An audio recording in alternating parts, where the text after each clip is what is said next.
Hey friends, as you can imagine, during my tours, I talk a lot.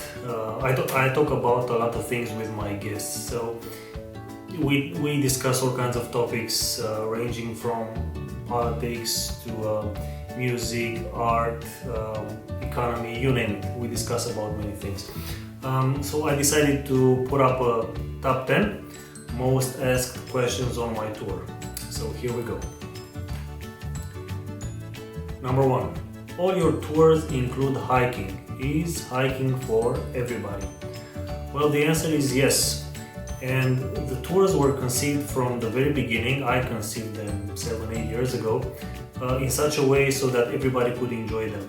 So the tours are not only for experienced hikers. The tours are suitable for families with kids, for people who have a lot of experience in hiking, for people who have less experience, for seniors, and so on. So the answer is definitely yes. Hiking is for everybody. Next question. Your tours have interesting names. How come? Okay. So 7-8 years ago, when I was just starting to work in tourism, I looked around on the internet for ideas for names for tours. So all the names that I would come across would be quite common. I thought they were quite common. Nothing really stood out except for a few names. So I thought, my tours should somehow stand out. So what would be an interesting name? So because I like music a lot, and most of you who are watching this video know that I love music, I thought about naming the tours after songs. So for instance, I had one many years ago called Tender Surrender, and Tender Surrender was inspired by a song by Steve Vai, the famous guitar player. There was another tour on the website called Enjoy the Silence, inspired by Enjoy the Silence, the song by Depeche Mode, and so on. So in this way, I thought my tours would really stand out, and I hope I was right. Question number 3. How do you choose the people you work with? Okay, the answer is after very thorough assessment. So first we talk on the phone, and then if I like the voice, and I usually like the voice, then I ask them for a meeting somewhere in the city center. So we meet for a coffee, and I ask all kinds of questions. This is like an interview, if you will, but something very informal. So I'm not going to ask questions like, where do you see yourself in 5 years, or what was your biggest achievement, and all the blah blahs. I'm not interested in that. I'm interested in finding whether that person has something unique to show and to offer. So I would ask questions like, who played guitar on the Deep Purple album from 1974? So far only one person knew the answer. Or I would ask a question like, who played the Godfather in the movie Godfather? Questions like that. Again, these are questions which are not very typical, and my aim is to find out whether that person can discuss about all kinds of topics with our guests during a, say, 10-day tour, because in 10 days you have to talk about many things, right? I mean, you cannot just keep quiet and hope that your guest is not going to ask anything. So this is what I do. Question number 4. What is your favorite place, favorite mountain area in Romania, of course? Well, this is an easy question with a difficult or with an ample answer. Because I've seen, I think 80 or 90% of this country, it's really difficult to decide. So I would say one of my favorite areas is Ciucaș Mountains, which is a 3-hour drive from Bucharest. Another area where I did a lot of hiking by myself, for instance, and with guests is Buila Vânturarița National Park, which is the smallest national park in Romania. or maybe Făgăraș Mountains, also known as the Transylvanian Alps. There are tons of places that I like, so it's quite difficult to decide on just a single place. But just to give you an idea, these are some of the places that I like. Next question. You hike alone a lot. Are you not afraid of bears? This is the famous question. Are you afraid of bears? Well, when I hike alone, I'm aware that there are a lot of wild animals in the area. So I wouldn't say I'm afraid of bears. I've seen bears a few times on my tours. I've seen bears on my tours a couple of times, and then one time when I was hiking alone, but the bear was far. And just so you know, the bears are usually shy. So unless you meet them on the trail and you meet, say, this is a dangerous situation, the mother with cubs, then you're fine. All you have to do, and what I usually do when I hike alone, is make noise, so that the animals know that you are in the area. But you shouldn't have any issue at all. I mean, I never had any issue. So, am I afraid of bears? Yes and no. I would be afraid if I met the bears on the trail. But other than that, I don't think about bears too much. Next question. Were you ever in a difficult situation in the nature? What did you do? Was I ever in a difficult situation in the nature? I was in many difficult situations in the nature. If I had to pick one, I would say, and I blame this on my ego and on my poor judgment at the time. So this happened in 2015. I was on a winter tour in March with a guest from the UK, and the weather wasn't great. I mean, it was foggy, really foggy. There was a lot of snow. It wasn't the type of weather suitable for hiking. But for some reason I said, let's do this. And we were hiking in Ciucaș Mountains, the mountain that I know like the back of my hand, or I thought I knew the mountain like the back of my hand. So we went, the weather got really, really bad, and I couldn't see anything. At some point I couldn't tell exactly where I was. I mean, I had some idea, but I wasn't really sure. So at around, I think it was 6 p.m., it was getting dark, I decided to call the mountain rescue team. And the mountain rescue team found us after a couple of hours, and to cut a long story short, they took us back at the car.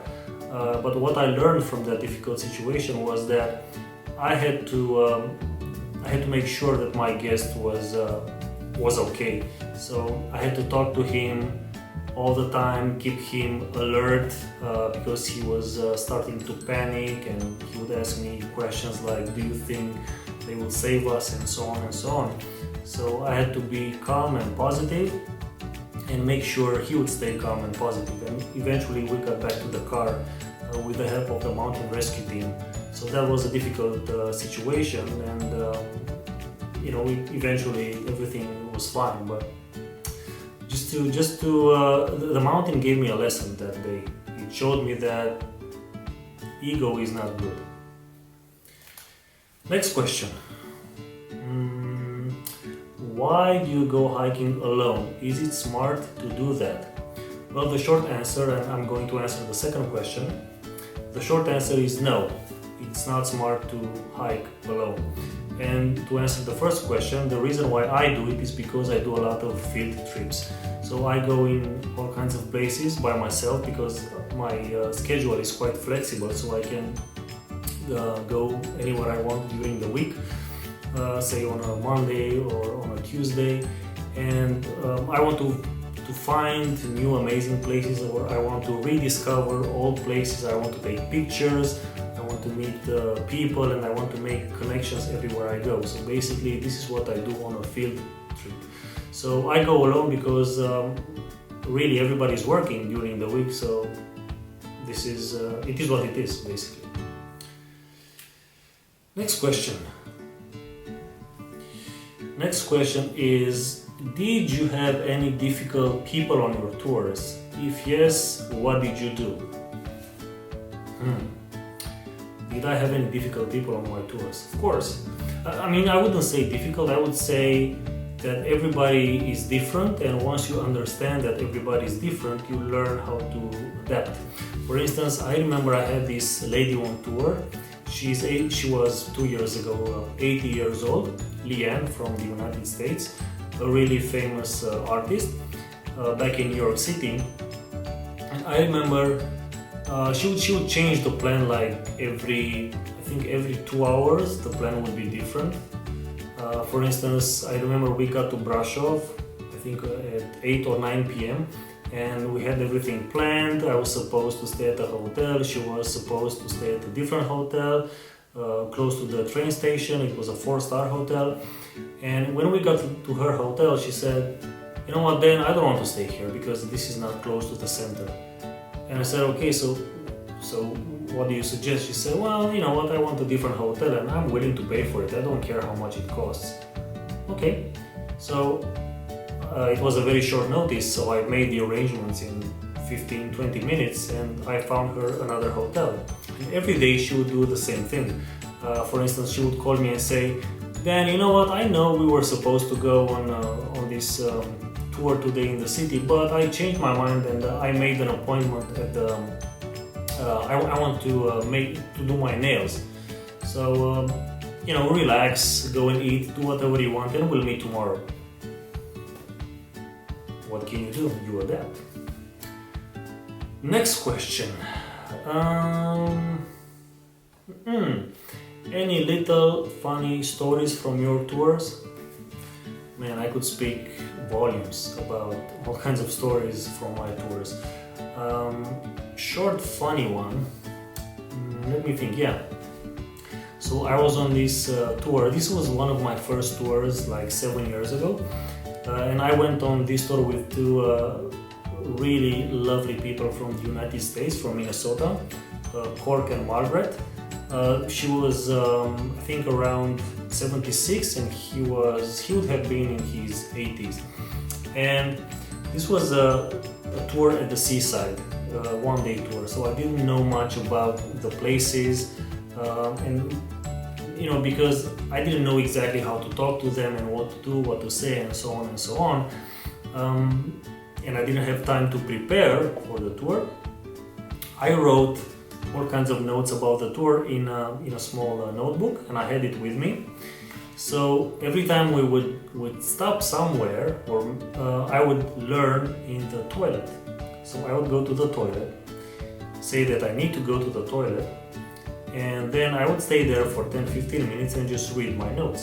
So I did that, I think, before we got to the seaside 5 or 6 times. I think at some point they were wondering whether there was something wrong with me. And when we got to the seaside, we went to the center, and Cork noticed after a few minutes that I wasn't exactly from the area, if you know what I mean, catch my drift. So he asked me politely, "Dan, have you been here before?" And I said, "Yes, Cork, of course, but many years ago." And he understood, and there wasn't any issue at all. We went someplace and we ate, and then Margaret, because I thought she liked me, she poured her heart out and she talked to me about their relationship, and she told me about many things, and the tour went well eventually. But just imagine, I learned basically about that tour in the toilet. There you go. Okay, last question is before the last question, any piece of advice for anybody who wants to start a business? Well, yes, you have to be prepared. To be prepared to work a lot. This is not a 9-to-5 type of schedule.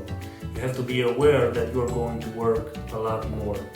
So what I do, for instance, I work non-stop, and I'm not bragging, this is the honest truth. So for instance, there are days when I just look for things on my website, and if I notice a comma is missing, I will put a comma, or if I notice that there is an exclamation point missing, I will make an exclamation point. So you have to be prepared to work a lot, and you have to be there for your guests non-stop.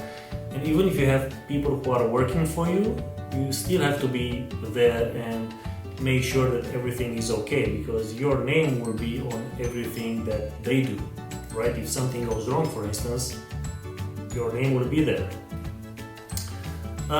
So to conclude, I think this was actually the last question. So I hope you enjoyed my top 10, and I will see you again soon. Stay safe. Cheers.